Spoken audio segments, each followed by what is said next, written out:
누가복음 1장 21절에서 25절 말씀을 교독하시고 마지막 절은 같이 읽겠습니다. 백성들이 사가랴를 기다리며 그가 성전 안에서 지체함을 이상히 여기더라. 그가 나와서 그들에게 말을 못하니 백성들이 그가 성전 안에서 환상을 본 줄 알았더라. 그가 몸짓으로 뜻을 표시하며 그냥 말하는 대로 하더니 그 직무의 날이 다 되매 집으로 돌아가니라.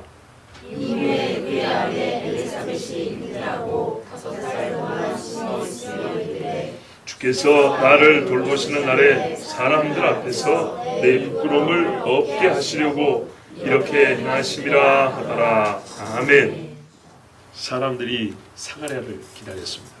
왜냐하면 사가랴가 나오면 축복을 합니다. 얼마나 많은 사람이 기다렸을 거라고 생각하십니까? 우리가 말씀을 그려보는 게 참 중요하거든요. 하나님께서 지금도 저에게 감동을 주시는 것이 너무 작다는 거예요. 우리는 몇 사람 내지는 몇십 명이 사가랴를 기다리는 것으로 그렇게 그림을 그리잖아요. 솔직히 그렇죠. 혹시 한 500명 생각하시는 분 계신가요? 1000명은요? 옛날에 중고등학교에 가면 운동장에 꽉 차면은 그 까까머리들 새까매면 1000명, 2000명 그러지 않습니까? 성전 앞 광장이 넓습니다. 그리고 사람들이 빼곡히 서 있다 하면 아주 많은 사람들이 서 있을 수 있습니다. 이 사실이 중요합니다. 옛적의 말입니다. 제사장의 입에서 나오는 축복을 들려고 매우 많은 사람들이 나올 때까지 가만히 기다렸다는 겁니다. 와가지고 민수기에 기록된 그 한 3줄 외치고 가는 거예요.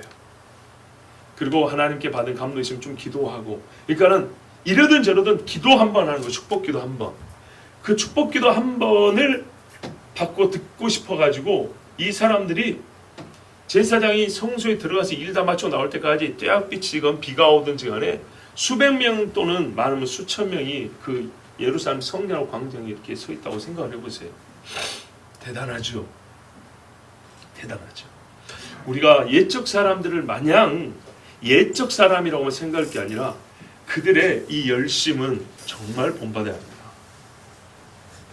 고작 그 제사장의 축복기도, 제사장이 돌아간단 말이죠. 그거 한번 듣겠다고 서서 기다리는 사람들. 자, 그런데 말이죠. 어지간히 시간이 걸려야지요. 굉장히 늦게 나왔어요. 늦게 나오니까 사람들이 어떻게 해요? 이상하다 그랬겠죠. 죽은 거 아니냐? 이거 들어가 봐야 되는 거 아니냐? 뭔가 이제 다른 조치를 취하려고 막 그리 궁리하는 그때에 나왔어요. 나와서 이제 제사장이 할 일은 뭐예요? 축복을 해야 되죠. 이걸 기다린 거 아니에요. 근데 말을 못 하는 거예요. 그럼 뭐예요? 그 아무것도 아니죠 이제. 에이씨. 그리고 아니 좀 말을 해야 오늘 우리가 서 있는 의미가 있는데, 여러분 우리가요 말이란 건 정말 중요합니다. 보세요. 제사장이 속으로 백성을 막 축복하고 싶어도 안 나가면요, 이건 다른 겁니다. 제가 여러분 가끔 모르지만 불쑥 뜨거운 것이 막 올라올 때가 있어요. 막 축복해주고 싶고 막 기도해주고 싶고 그럴 때가 있어요. 그런데 그 좋은 찰나를 서로 뭔가가 안 맞아서 이렇게 비껴가 버린 경우가 있어요. 그럴 때는요 축복 기도가 없는 거예요. 그렇죠? 축복 기도가 있었던 게 아니고 없는 거라고요. 이 백성들에게는 지금 어떻게 기다린 건데 제사장이 와서 말을 못하니까 얼마나 아쉬웠겠어요. 그런데요 하나님의 은혜는 또 다릅니다. 이 사람들이 오늘 말로서는 못 들었는데 정말 난생 처음으로 제사장이 몸으로 말하는 것을, 음성이 아니라 몸으로 말하는 것을 보게 됩니다. 그런데 이게 참 우리 신앙에 있어서 좀 생각거리를 주는 건데요. 보세요. 몸으로 말하면 어느 정도로 표현할 수 있을까요? 말로 하는 것보다 못하겠죠. 그래서 이 사람들이요 천사를 받는갑다 이 정도로 맞췄어요. 자 22절 보세요. 그가 말을 못할 때 그들은 그가 성전에서 환상을 본 줄로 알았다 그랬죠. 예. 왜냐? 손짓을 해 보이며 말을 못한 채로 있었기 때문에 환상을 본 줄로 알았더라 그랬어요. 환상 여기까지였어요. 아무리 몸짓을 잘해도요 말만큼은 못합니다. 그래서 환상을 본 줄 정도로 알았지 천사를 만났다거나 아마 그 중에 좀 눈썰미가 좋은 사람은 또 좀 이게 조금 성경을 좀 읽어본 옛날에 구약성을 많이 본 사람은 천사 받는가 보다. 우리라도 그런 짐작할 수 있겠죠. 그런 사람 있는데요. 조금 둔한 사람은 저 뒤에서 보는 사람들은 뭔 말이요? 그래서 여러분 앞자리가 좋은 자리예요. 몸짓을 보더라도 저 뒤에서 보니까 뭐가 잘 안 보이는데 뭐 환상을 봤다는 얘기인가 보다. 그리고 이제 오늘은 축복기도 받기 글렀다고 이제 돌아갔겠죠. 근데 앞에서 잘 본 사람들은 천사를 받은 모양이다. 왜냐면 여러분 나 같아도 뭔 몸짓을 하겠어요. 그죠? 내가 겪은 일을 몸짓으로 나타낼 거 아니에요? 천사가 나타나서 나에게 무언 말을 해줬다. 그런데 내가 안 믿어서 말을 못하게 된 거다. 이렇게 말해주고 싶겠죠. 그런데 여기까지 사람들이 못 알아듣고 환상을 보았는가 보다 아마 이 안에 조금 지각이 있는 사람은 그 환상이 천사를 보았는가 보다 정도까지 깨닫고 그 정도의 깨달음이 미치긴 했을 겁니다. 그런데요 얼마나 부족한지 보세요. 천사 중에 어떤 천사인데요? 가브리엘이에요. 가브리엘이라는 말을 사가랴는 들었지만 백성들이 지금 못 들었어요. 몸짓으로는 가브리엘을 나타낼 수가 없어요. 근데 이 가브리엘이라는 이름 하나가 우리 지난 시간에 들은 대로 얼마나 중요한 의미가 있는지 모릅니다. 옛적에 다니엘에게 나타난 가브리엘이고요. 그래서 인자의 날을 알려줄 때 온 천사가 가브리엘이란 말이죠. 그러니까 말을 못하니까 가브리엘이라는 표를 어떻게 낮추는지 모르겠어요. 이스라엘 사람들에게 이 표시는 가브리엘이라는 사전 약속이 되어 있지 않는 이상 가브리엘을 알아들을 수가 없어요. 거기다가요 가브리엘이 와서 뭔 이야기를 했는데 이게 중요한 거 아니에요? 그렇죠. 메시지가 뭐냐 이 말이죠. 천사가 나타나서 당신에게 무슨 말을 했냐? 왜 당신이 여기서 환상을 본 거냐 도대체? 무슨 환상을 봤냐? 근자의 말라기 선지자 이후로 이런 일을 못 들어봤거든. 옛날에 이사야 선지자 때 이야기를 우리가 지금 보고 있다니 무슨 말을 하더냐? 그런데요 사가랴가 표현을 했겠죠. 원래 내용은 뭐예요? 네가 아들을 낳으리라요. 근데 그 아들이 어디까지요? 메시아의 길을 예비한다고 그랬다고요. 즉 이 백성이 오늘 들어야 될 메시지를 말하면 메시아까지 메시아까지 메시지인데 이 백성들이 메시아 메시지를 못 듣는 거예요. 왜 못 들었죠? 제사장이 안 믿었기 때문이에요. 잘 보십시오. 제사장이 믿었으면 나와가지고 백성들 축복할 때 얼마나 감격적인 축복을 했겠어요. 백성들아 메시아가 오신다. 그러지 않았겠어요? 주의 날을 사모하는 자 같으면 이렇게 외치지 않았겠어요? 마지막 때에 주님 오실 날을 기다리는 하나님의 종들 같으면 곧 주님이 오신다 이렇게 외치지 않았겠어요? 안 믿었어요. 이 백성들이 지금 기대하고 고대하는 자가 누굽니까? 메시아 아닙니까? 그리스도. 근데 그리스도 올 때까지 지금 이 사람들이 이 성전 앞에서 모여가지고 기도하고 제물 바치고 있는데 그 메시아가 온다는 소식을 오늘 딱 들을 수 있었거든요. 뭐하면 제사장이 믿음이 있었으면 들을 수 있었어요. 제사장이 믿음이 없으니까 본인 입이 막혀버리니까 입이 막히니까 환상을 받는가 정도밖에 백성들에게 알려줄 수 없는 거예요. 저도 설교자지만 저희 같은 목회자 이 목사들이 하나님 앞에 믿음이 없으면 하나님이 말씀을 이만큼 줘도 백성들에게 그냥 희끄무리하게 뭔 말을 하는 건지 하나님이 뭘 줬다는 건지 알쏭달쏭 이러고 끝나버리는 거예요. 말씀이 분명해야 그 분명한 말씀에서 축복도 나가는 것이고 소망도 커지는 것인데 사람들이 고작 환상 받는가 보다 이러고 가버렸어요. 안타깝죠. 만일에 둘이서 이렇게 차분하게 앉아가지고 1시간이고 2시간이고 그게 다시 한번 해봐 이런다거나 아니면 써가지고 좀 보여줘봐 이러면 될 텐데 보세요. 한두 사람 모인 게 아니라서 써가지고 보여줄 수가 없어요. 시간도 우리 많지 않아요.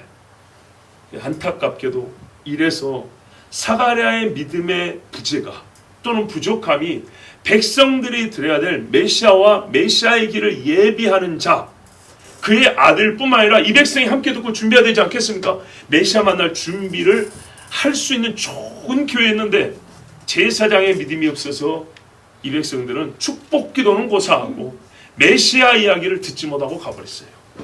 얼마나 안타깝습니까? 이걸 우리가 성경을, 하나님의 언약을 좀 대입해서 보면요, 율법은 우리에게 없어서는 안 될 하나님의 법입니다. 정말 중요합니다. 그런데요, 성경이 친히 말합니다. 뭐라고 하면 그림자요 희미하다 그랬어요. 바로 그것입니다. 제사장의 믿음의 부재로 이런 일이 발생했지만, 이걸 이제 조금 더 확대해서 우리가 신앙적인 어떤 의미를 좀 찾아보면 뭐냐면, 메시아를 직접 만난 자들은요, 재밌어요. 메시아를 직접 본 자는 의심하거나 그걸 말을 불분명하게 하는 사도가 없었어요. 그죠? 제자들이 전부 다 똑똑하고 말 잘하는 자들이 아니었잖아요. 그런데 메시아를 만난 자들은 베드로부터 시작해서 글씨로 메시아를 정확하게 증거했거든요. 그런데 이 율법의 세계에 있는 사람들에게는 하나님 뭐라고요? 아직 감춰둔 것이 많아가지고 보고도 다 깨닫지 못하고 알지 못해서 이런 식으로 항상 우리에게 희미하게 전달된다는 거예요. 희미하게. 그래서 메시아를 만나서 보면 또렷해지는데, 메시아를 만나기 전까지는, 메시아 이전에 하나님의 말씀들은 하나님의 뜻이 불분명해서가 아니라 우리에게 영적으로 메시아를 만나지 못한 사람들의 눈에게는 항상 이렇게 희미하고 알쏭달쏭하게 볼 수밖에 없다는 거예요. 그래서 구약의 예언서들이 당시로서는 100% 깨달아지지 못한 것이 정상인 겁니다. 왜냐? 예수님께서 오셔서 풀어주셔야 하고 성령이 오셔서 너에게 가르치리라 그랬거든요. 그래야 우리가 확실히 알 수 있는 거란 말이에요. 그래서 사가랴와 그때 당시 사람들이 아직 이 몸짓으로 보는 것 정도밖에 하나님의 약속에 대하여 깨닫지 못한다는 것, 이것이 전체로서 옛 언약 속에 살았던 사람들의 그들이 은혜를 받았지만 우리보다 좀 덜 받았다고 한다면 덜 받았다고 할 수 있는 그런 말씀의 은혜입니다. 그렇다면 반대로 우리가 얼마나 하나님의 이 말씀 주심의 은혜를 크게 받고 있는지를 감사해야 합니다. 예수님께서 오셔서 친히 풀어주셨죠. 사도들이 구약 성경을 인용해 가면서 마치 선생님이 교과서 설명해 주듯이 다 다시 풀어주셨죠. 또 성령이 감동하여 우리가 읽을 때마다 빛이 번쩍번쩍 나게 한단 말이죠. 이게 얼마나 감사한 일인지 모릅니다. 자, 하여튼 이래서 우리 사가랴 제사장의 이 참 아쉬운 모습으로 인해서 백성들이 축복도 못 받고 그냥 환상 보는 것보다 어떤 환상에 대한 약간의 그 좀 충격 정도, 이 정도를 가지고 이제 돌아갔습니다. 그 중에는 물론 뭔가가 더 있겠지 하고 사가랴를 찾아가, 밤중에 니고데모 예수님 찾아간 것처럼 찾아가는 자들도 있었겠지만 전체로서는 좀 아쉬운 날이 되었습니다. 그렇다 하더라도 사가랴는 자기 직무를 다했습니다. 23절에 보면 그 직무에 날이 다 되어 집으로 갔다 그랬어요. 여러분, 말 못하는 자라 할지라도 손발은 움직일 수 있고요, 말 못하는 자라 할지라도 볼 수는 있고요, 말 못하는 자라 할지라도 그 눈짓으로 마음을 어느 정도는 표현할 수 있습니다. 사가랴 제사장이 지금 해야 할 직무는 말을 못해도 할 수 있는 일이었습니다. 그렇죠. 그래서 자기 할 일을 다 하고 갔습니다. 여러분, 이게 참 아름다운, 그래도 제사장다운 모습이었습니다. 내가 말은 못하지만 내가 해야 되고 할 수 있는 일은 끝까지 다 한다, 이러고 다 하고 집으로 돌아갔습니다. 자, 그러면 이제 한번 생각해 보세요. 집으로 돌아갈 때 누구랑 같이 갑니까? 아내랑 같이 갈까요? 물론 그건 아내가 같이 왔을 때 이야기입니다. 그건 모르겠습니다. 여기까지는 우리가 굳이 생각할 필요는 없고요. 그 다음을 한번 생각해보죠. 자, 집에 돌아가서 이제 무슨 일이 있을까요? 이 집에 아이가 생기겠죠. 집에 가서 자기 부인에게 무슨 말을 했을까요? 천사만한 이야기를 했겠죠. 이제 둘이니까 글로 써가면서 했겠죠. 가브리엘 만났다. 그리고 가브리엘이 이렇게 말했다 했겠죠. 아담이 하와에게 하나님의 말씀을 가르쳤습니다. 그런데 안타깝게도 우리의 첫 번째 어머니라고 할 수 있는 하와는 그 말씀을 안 들었습니다. 그리고 오히려 첫사람 아담을 타락하게 만들었습니다. 그럼에도 불구하고 아담이 머리이기 때문에 하나님은 아담의 죄라 이렇게 말씀합니다. 근데 이 집에 일어난 일은요, 참으로 감동적이고 은혜가 됩니다. 제사장이 말을 못하고 왔을 때 부인 엘리사벳이 얼마나 놀랐을까요? 그런데 놀라서 어쩔 줄 몰라 하는 그 시간도 잠시뿐이고 사가랴는 오히려 얼굴이 밝은 거예요. 왜요? 아들을 낳는다잖아요. 그죠? 그리고 그 아들이 누구래요? 메시아의 길을 예비한다잖아요. 우리 생전에 메시아를 만나는 거예요. 우리 생전에. 여러분, 시므온이 성전에서 네가 죽기 전에 메시아를 보고 죽는다는 소리를 듣고 이스라엘의 소망을 품었다고 그랬어요. 주제여, 이제는 종을 평안히 놓아주심도다. 내가 내 눈으로 이스라엘의 소망을 보았나이다 이랬다고요. 그래서 성경 말하는 소망은 항상 주님 보는 겁니다. 주님 보는 거. 주님 보는 거와 이게 연결이 안 됐으면 성경 말하는 소망이 아니에요. 엘리사벳이 역시 기뻐했겠죠. 우와, 내가 메시아의 길을 예비하는 아이의 어머니가 되는 거예요. 여러분, 사무엘의 어머니 한나도 얼마나 복이 있습니까? 모세의 어머니 요게벳은 얼마나 복이 있습니까? 그런데요, 사가랴와 엘리사벳이 이렇게 말을 주고받고 그리고 이제 동침하여 임신을 했습니다. 나이 많은 자, 즉 나이 많아서 우리에게 무슨 낙이 있으려 했는데 하나님께서 이 집에 아이를 주셨습니다. 할렐루야. 예. 야, 얼마나 기뻤을까요? 그런데 말입니다. 24절에 보면 이후에 엘리사벳이 잉태를 하였는데 놀라운 것은 이겁니다. 5달 동안 숨어 있었답니다. 오늘 이 5절의 말씀 중에 우리가 가장 눈여겨보고 싶은 부분이 바로 이 부분입니다. 언뜻 이해가 잘 안 되는 부분이 이 부분입니다. 여러분, 뭡니까? 그 나오미, 룻기서에 보면 나오미 있습니다. 나오미가 아들들이 다 죽어버렸잖아요. 안타깝게도 어머니의 가슴에 참 대못이 박혔겠죠. 그런데 그 며느리 룻이 친족 중에 보아스와 혼인을 했단 말이에요. 근데 보아스가 난 집에 이제 보아스가 난 큰 아들을 요 집으로 이렇게 이어간단 말이죠. 왜? 이 집에 기업 물을 자로 들어왔기 때문에 이 집에 족보로 내려갑니다. 그 집 아들이, 큰 아들이. 그래서 보아스하고 룻하고 난 아들이 어떻게 하면 나오미의 아들이 되는 겁니다. 아시겠죠? 왜? 이 집 아들이 다 죽었잖아요. 나오미의 아들이 다 죽었단 말이에요. 그래서 나오미 그 다음 세대로 여겨져서 이렇게 내려간다. 물론 손자기도 하고 아들이기도 하고. 그래서 나오미가 그러면 야, 누가 노년에 내가 아들을 낳으려 하면서 기뻐했단 말이죠. 기쁜 일이죠. 기뻐야 되는데 그때 나오미가 과연 5달 동안 숨어 있었을까요? 룻이 임신했다 소리 듣고 사라가 임신했을 때 숨어 있을까요? 안 그랬겠죠. 그런데 여기 엘리사벳이 숨어 있었어요. 그럼 왜 숨었냐? 부끄러웠을까요? 아니요. 25절을 보면 전혀 부끄러운 게 아니에요. 주께서 나를 돌보시는 날에 사람들 앞에서 내 부끄러움을 없게 하시려고 이렇게 하셨다고 그랬어요. 이렇게 행했더니 애기 뱉다 이 말이거든요. 부끄러움을 없게 하시려고 애기를 베게 하셨는데 부끄러워서 숨어있다니요. 말이 안 되죠. 자, 여러분이 한번 여쭤볼게요. 왜 숨었을까요? 그리고 왜 5달일까요?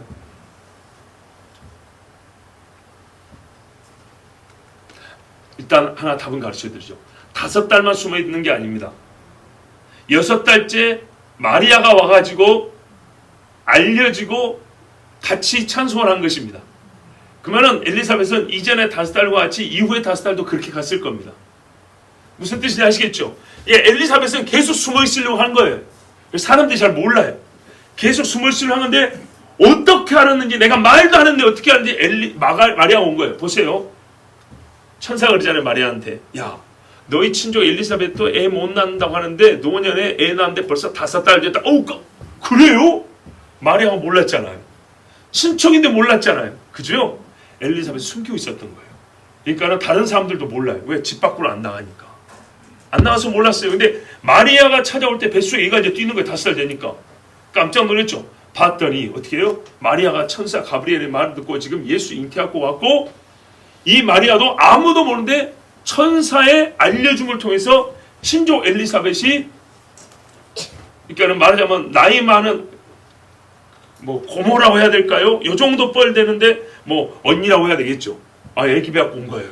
애기 배 갖고 있는 거예요. 와서 보니까 5달이 넘은 거예요 이제. 자, 이게 무슨 말이에요? 마리아밖에 몰랐다. 마리아가 올 때에야 엘리사벳이 같이 하나님을 찬양하고 입을 열었다는 말은, 엘리사벳은 지금까지는 5달이지만 마리아가 안 왔으면 계속 쭉 말 안 하고 갈 거라 그 말입니다. 마리아만 중간에 와서 같이 대화하고 갔을 뿐이에요. 엘리사벳은 그 이후에도 동네방네 다니면서 떠들면서 내가 애기 뱉다 하고 이렇게 안 하지 않았어요. 왜 그랬을까요? 제가 왜 5달 이후에도 엘리사벳이 그렇게 갔을까라고 지금 거의 추정이지만 확정된 추정을 말씀하냐면, 5달 그 임신 초기니까 조심하려고 그랬겠죠. 이런 대답을 할 가능성이 있기 때문에 그걸 제가 막는 거예요.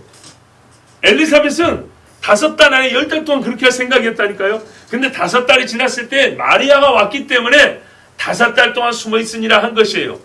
그리고 보세요. 25절에 6째 달에 천사 가브리엘이 하나님의 보내심을 받아 이렇게 나오잖아요. 그죠? 마리아에게 천사가 나타나기 전까지 엘리사벳은 가만히 있었고, 마리아가 이 소식을 알고 찾아왔고, 엘리사벳은 마리아를 영접했을 뿐이지 또 다른 후반기에 다른 행태를 보이지는 않았다 그 말입니다. 그러므로 5달 동안 조용히 있었다는 말이 곧 임신 초기니까 또 나이가 많으니까 조심하려고 그랬다 이것이 아니고요. 엘리사벳은 다른 이유가 있어서 5달 동안 숨어 있다 그랬어요. 여러분. 숨어는 다른 사람이 모르게 한다는 거예요. 몸은 조심해도 알릴 수 있잖아요. 양가 어른들에게 말씀드리고 교회에 말씀드리고 기도해 주십시오 하면서 행동을 조심하면서 차분하게 천천히 다니면서 건강은 안전하게 지킬 수 있잖아요. 근데 숨었다는 거는 사람들에게 알리지 않았다. 다른 사람이 모르겠다 그 말이에요. 몸조심이 아니고 모르겠다. 왜 이게 중요했죠? 이건 엘리사벳의 결정입니다. 엘리사벳은 왜 내가 임신한 것을 다른 사람이 모르겠을까요?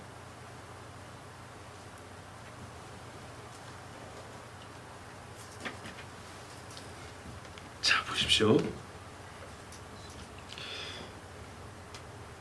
첫째 중요한 거는, 확인된 거는 나이 먹고 애기 뵙기 부끄러워서는 아니다. 분명히 부끄러움을 없앤다 그랬어요. 두 번째는 임신 초기에서 애기 떨어질까봐 조심한 거 아니다. 예, 성령께서 아니 천사를 통하여 하나님이 말씀하신 게 이거는 떨어질 일이 없다. 또 다른 이유가 있는데요. 그게 뭐냐면 사가랴로부터 알게 된 사실 때문이에요. 사가랴가 전해준 사실, 큰 사실 두 가지는요. 곧 메시아가 온다와 그 길을 우리 아들이 예비한다입니다. 그렇죠. 사가랴가 부인 엘리사벳에게 말해준 메시지는 이 두 가지입니다. 곧 메시아가 온다. 우리 생전에 메시아 온다. 그리고 메시아의 길을 예비하는 자가 우리 아들이다. 자, 여러분, 그 아이를 내가 배웠다면 여기 계신 여성분들에게 여쭤볼게요. 여러분 10달 동안 뭐 하시렵니까? 신문에 광고 대시래요.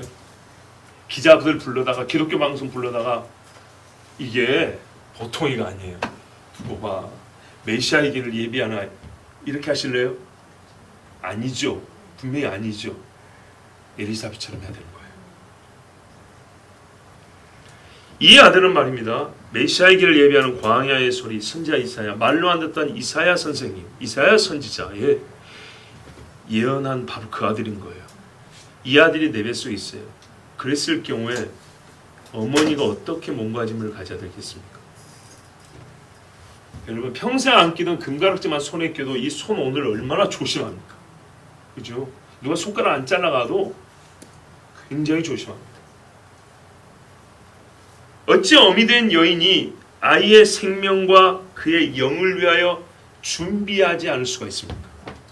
평범한 우리도 이 아이가 믿음으로 자라게 해달라고 잉태하는 기간 동안에 하나님 앞에 기도하고 조심하고, 이 조심이라는 게 말하니까 우리 신앙이에요. 삶의 성결함을 위해서 정말 얼마나 애를 써 조심합니까? 그런데 하물며 메시아의 길을 바로 앞서서 예비하는 광야에 외치는 자의 소리인 아들이 여기서 자라고 있는데, 그 어머니가 어디에 다니면서 여인들하고 속닥속닥 하면서 이 아이가 이러고 다닐 수 있겠습니까?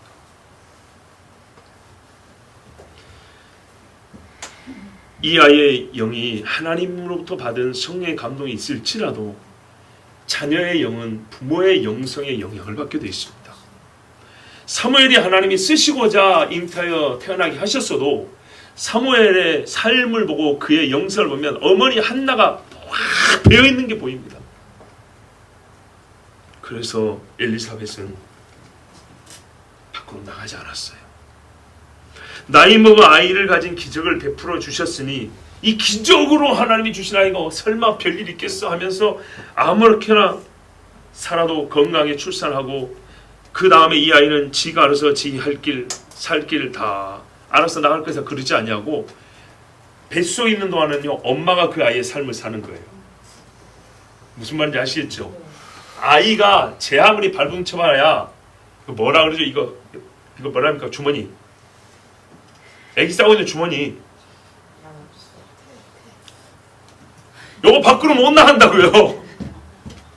그쵸? 애가 거기서 100m 달리기를 해봐요. 봐도 요 안에서 그 막을 발로 찰 뿐이라고요. 아이는요 엄마 안에 있어요. 이 속에 있는 동안에는요 제가 좀 과장된 표현을 쓰되 이해하세요. 엄마의 삶이 아이의 삶이에요. 엄마의 생각이 아이의 생각이고 엄마가 먹는 게 아이가 먹는 거라고요. 엄마가 말하는 게 애가 말하는 거예요. 왜? 이 아이가 내 안에 있어요. 내 안에. 그치요?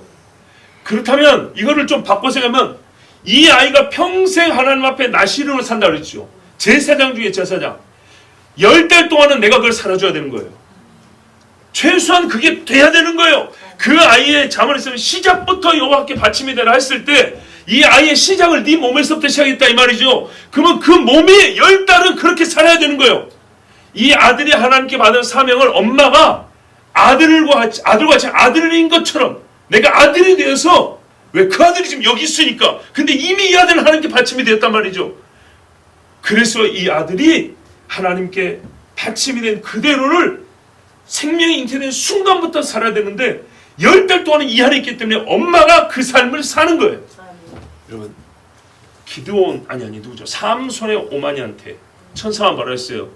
너의 아들은 나실이냐 그랬어요. 나면서부터 나실이냐 그러면서 포도에서 난 것을 입에 대지 말고 쭉쭉쭉 가르쳐줬어요. 그러면서 말해서 사사기 13장 14장을 보면 너도 독주를 입에 대지 말고 그렇죠. 왜? 그 아이가 네가 먹으면 그대로 먹는다는 얘기죠. 태어나서 지가 나시는 걸 깨닫고 12살쯤 되면 지각으로 알아먹고 그때부터 조심하고 나시랴 가르치면 되겠죠. 아니 엄마는 아닌 거예요. 엄마는 그 아이의 삶을 10달을 살아주는 거예요. 아시겠죠? 이 개념이 아주 중요합니다. 내가 아이를 10달 동안 아이와 함께 아이로서 산다고 생각하세요. 내가 10달 산 것이 아이가 이미 이 땅에 살면서 처음 산 10달인 거예요. 그래서 엘리사벳은 하나님 앞에 참 나시로 맞춰진 아들, 이 나중에 훗날 요한이라 이름 붙일 이 아들이 하나님 앞에 나시라는 것을 사가랴를 통해 듣고 메시아의 길을 예배하는 최후의 선지자는 말을 듣고 어머니가 10달 동안 바로 그 사람으로 산 거예요. 그래서 밖에 나와서 사람들과 즐거워하는 그 말로 시간을 허비하지 아니하고 하나님 앞에 기도하는 거죠. 하나님의 말씀을 읽는 거죠. 내가 말씀을 읽으면 아이가 읽는 거예요. 내가 기도하면 아이가 기도하는 거라고요. 내가 누굽니까? 마리아를 보니까 아이가 뛰잖아요. 같이 사는 거예요.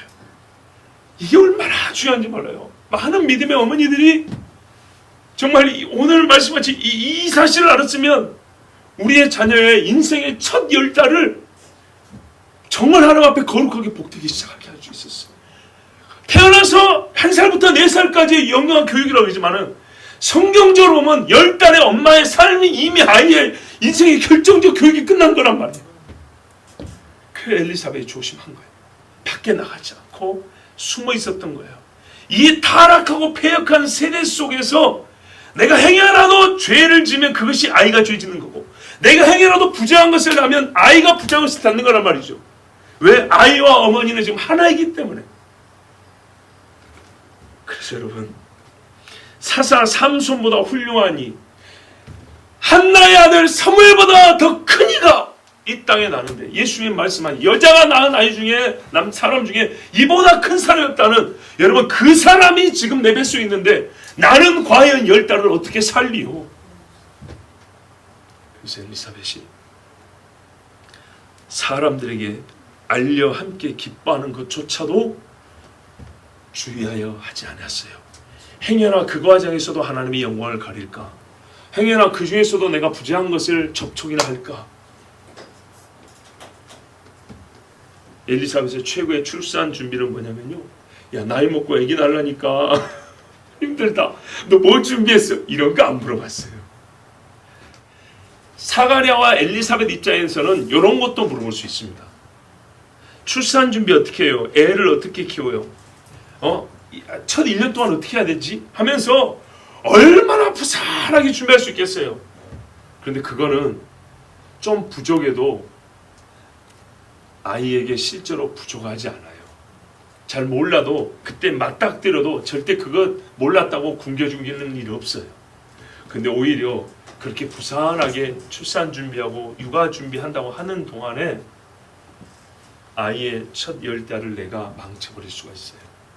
하나님을 떠나고요, 사사로운 것들도 하나님께 기도하지 아니하고 사람에게 오늘 누구 만나서 커피 한잔 하면서 야 이러면서 그 어디 메이커 좋다 막 적어놓고 막 몇 달부터 몇 달 이거 하는 동안에 하나님 없어요. 여러분 세례요한의 이후의 삶을 보세요. 어떤 삶을 살았는가?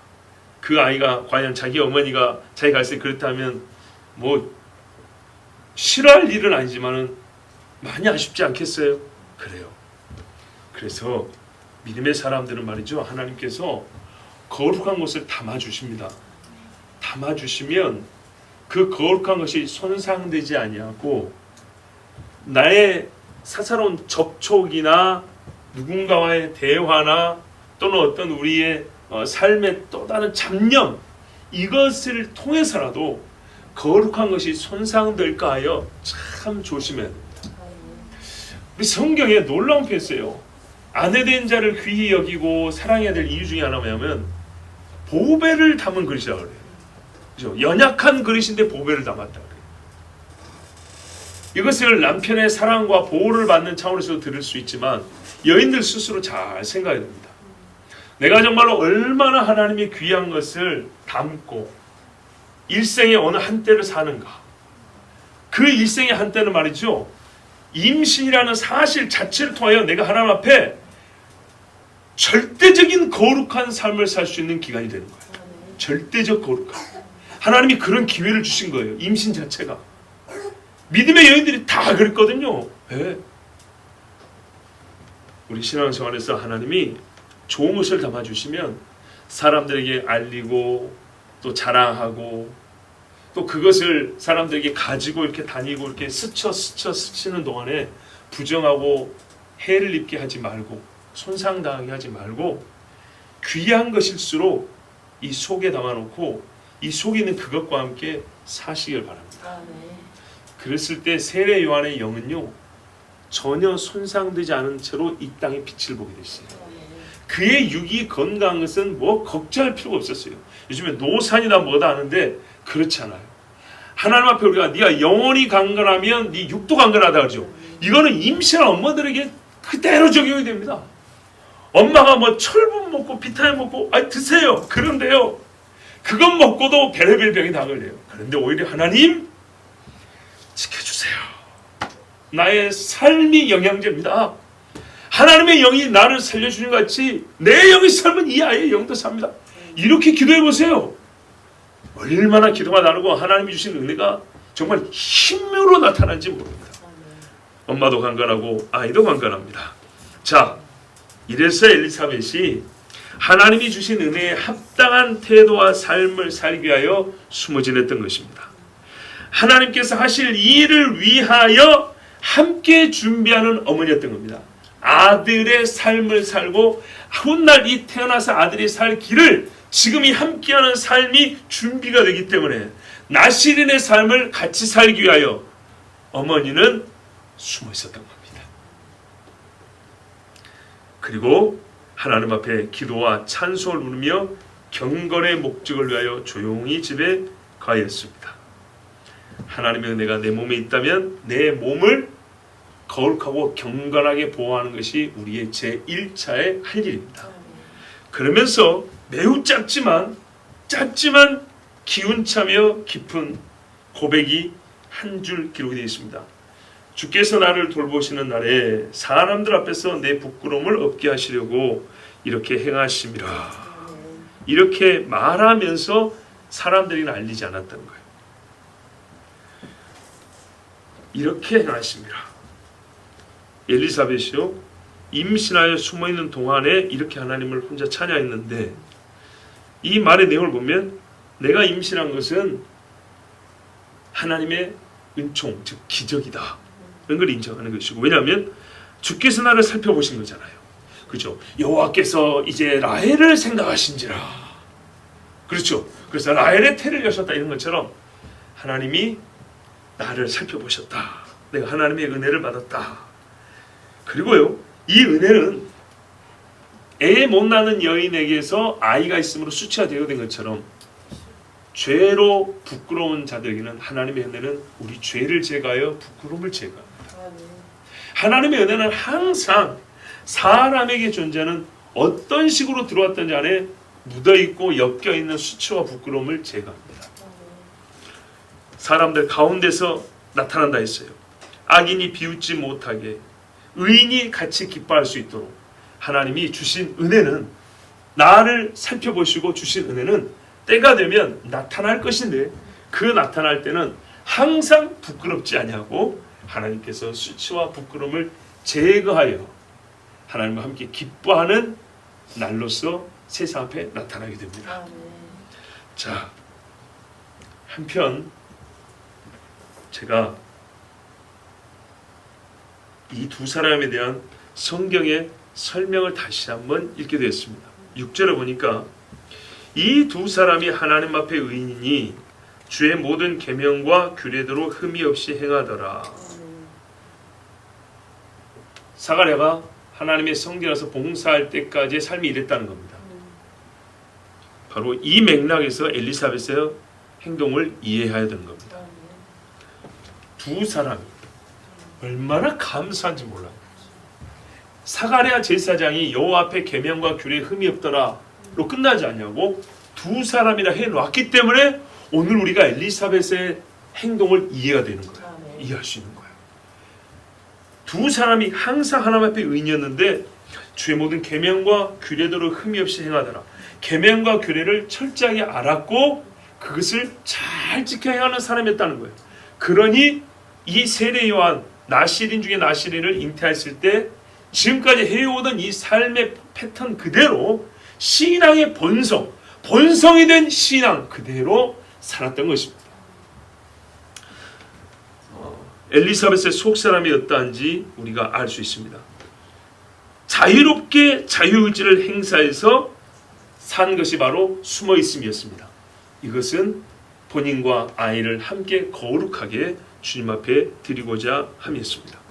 사가랴나 엘리사벳은 주의 모든 계명과 규례를 지켰는데 이것이 소위 바리새인과 서기관 같은 율법주의로서 철저히 지켰던 것이 아니고, 오늘 이 엘리사벳의 태도를, 삶을 보면 정말로 하나님을 마음과 뜻과 힘을 다하여 사랑함으로써 지켰다는 것을 알 수가 있습니다. 보세요. 인간의 본성은요, 지금 수치가 제거됐기 때문에 당장 나타나서 사람들에게 알리고 떠들어 다니고 싶거든요. 그런데 하나님의 영은요, 그 엘리사벳에게 어떤 감동을 주냐면 나시린으로서 정결하게 내 자신을 구별하라, 이거였거든요. 그 말씀에 따라 육체적 본능을 제어했기 때문에 엘리사벳의 이 숨어있음은 율법주의적, 옛날에 나시린들은 접촉하지 말라 그랬어요, 이것이 아니고요, 정말 주님을 사랑하고 주의 길을, 주의 뜻을 행하고자 하는 그 마음에 자원하는 마음으로 자기 자신을 제어했다는 것을 알 수가 있습니다. 그러므로 여러분, 우리가 이와 같은 신앙생활이 있어야겠습니다. 얼마나 큰 은혜를 받습니까? 말로 할 수 없는 은혜. 정말로 우리가 말로 할 수 없는 은혜를 많이 받았습니다. 잘 생각하면 너무너무 많습니다. 전에도 한번 말씀드렸지만 저는 인생을 짧게 살아서 많은 경험이 없어서 한 이야기를 또 합니다. 대학교 다닐 때 먹을 게 없었다 했잖아요. 이제 막 엄청 많이 들어서 막 지루하죠. 예. 한 번만 더 들으세요. 근데 너무 힘들었는데 진짜 절대로 돌아가고 싶지 않은 그 힘든 시절이었어요. 그때 말이죠. 하나님께서 저에게 주신 감동이었어요. 제일 돈이 없고 제일 배가 고팠을 때가 2000년도 2001년 중반까지 그랬는데요. 그때 매일매일 메모를 해봤다니까요. 매일매일 나의 수고가 들어가지 않냐고 내가 얻은 것, 대가를 지불하지 않고 받은 것, 누가 볼펜 하나 빌려준 것부터 음료수 하나 뽑아준 것까지 적어봤더니 여러분 놀랍게도 나 어디 싸돌아다니지도 않았는데 빈날이 없어요. 빈날이.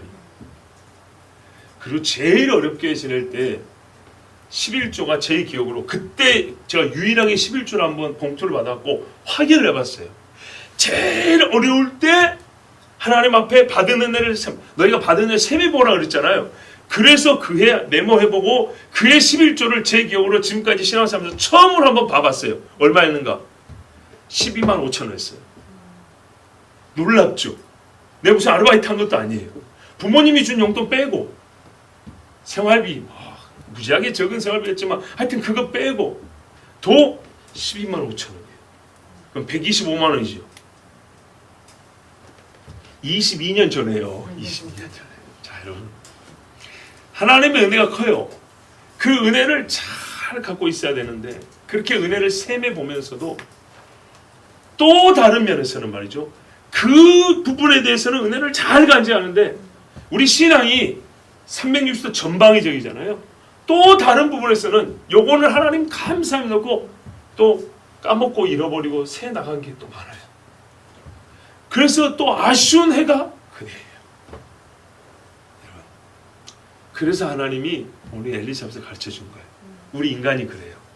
하나님의 은혜를 알고 이 은혜가 들어온 이 방향에서는 이렇게 하는데 이 방향, 이 각도 외에 그 밖의 것들에서는 여전히 또 다른 하나님의 은혜가 들어오는데도 잘 인지하지 못하고 오히려 하나님의 은혜가 없는 마냥 또는요 이쪽에서 들어온 은혜를 저쪽에서 빼내버리는 그런 생활을 할 때가 있어요. 그래서 그게 우리가 약하다 싶으면 엘리사벳처럼 하는 거예요. 더욱이 이 주신 은혜가 너무 귀할 때 정말 나로서는 정말 받을 수 없는 은혜를 받았을 때는 우리 인간이 연약하다는 걸 아는 것도 지혜입니다. 하나님이 주신 은혜가 크다는 걸 아는 것도 지혜고 이거를 나는 지킬 힘이 없다는 것도 지혜입니다. 그러면 하나님이 주신 좋은 방편들이 있는데 그것이 뭐냐 했더니 엘리사벳은 제사장의 부인이고 당대 하나님이 정말 우리에게 메시아의 시대를 열어주실 때 이 여인은요 밖의 것들과 접촉하지 않았어요. 폐쇄적으로 살아가는 게 아니라 우리에게는요 주님 오신다 함을 아는 우리에게는요 정말 우리가 세상의 것과 끊어야 될 것들이 많아요. 예, 스스로 스치지도 않게 해야 될 것들이 많아요. 이것을 너무 엄격하다 복음을 가르치면서 율법주의를 가르치느냐 절대 그런 식으로 들으면 안 되는 겁니다. 거룩한 보배를 어디다 담았다고 성경에서 말하잖아요. 질그릇에다 담았다니까. 우리는 질그릇이에요. 질그릇. 살짝만 깨지고 금이 가는 질그릇이라고요. 하나님께서 보배를 철새 상자에 넣어갖고 자물쇠를 잠그는 게 아니라 질그릇에다 담으셨대요. 그런데요 담을 수 없는 질그릇이 보배를 받았을 때 이 보배가 오히려요 질그릇 이상의 힘을 갖게 되고요 질그릇인 것을 오히려 더 알고 하나님 나는 이 보배를 담을 수 없습니다. 이 겸손한 태도를 통하여 훨씬 그 어떤 그릇보다 빛나는 하나님이 쓰실 만한 그릇이 되는 거예요.